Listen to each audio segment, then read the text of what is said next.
नमस्ते। आज हम बात कर रहे हैं एकादशी की। एकादशी क्या सिर्फ एक रिचुअल है? इसके पीछे साइंस क्या है? और आफ्टर ऑल एकादशी है कौन? जी हाँ, कौन?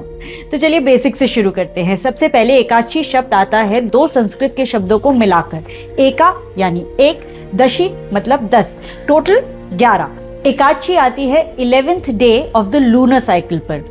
ये महीने में 2 बार आती है। एक बार शुक्ल पक्ष यानी वैक्सिंग मून के टाइम पर, जब मून ब्राइटर हो रहा होता है, बढ़ रहा होता है, और दूसरी कृष्ण पक्ष यानी वेनिंग मून के टाइम पर, जब मून फेड हो रहा होता है।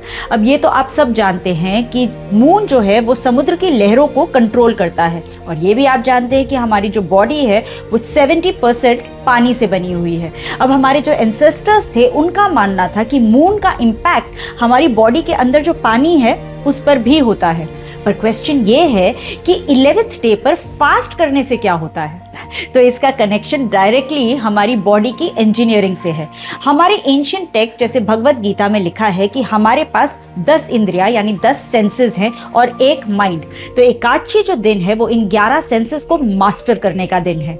हमारी जो 10 इंद्रियां हैं वो 2 पार्ट्स में डिवाइडेड है, 5 परसेप्शन और 5 एक्शन। परसेप्शन यानी जो सेंसेस रिसीव करती हैं, यानी ईयर्स, आईज, नोज, टंग, स्किन, और 5 एक्शन मतलब जो एक्ट करती हैं, जैसे hands, legs, voice, excretory and reproduction organs. और इन सब का जो बॉस है वो एक है, माइंड, मन।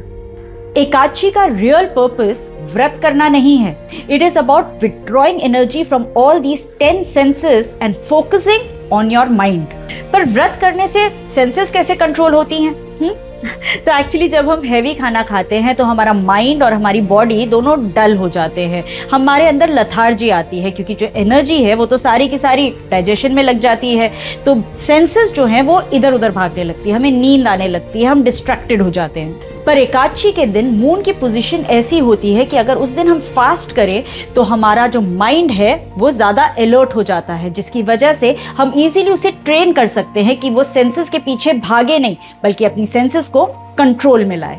इसलिए एकादशी को विक्ट्री ओवर 11 सेंसेस भी कहा जाता है। पर एकादशी से जुड़ी हुई एक कहानी भी है। कहते हैं विष्णु जी एक असुर से लड़ रहे थे जिसका नाम था मुरा। मुरा यहाँ रिप्रेजेंट करता है अनकंट्रोलेबल पैशन और डिजायर्स को।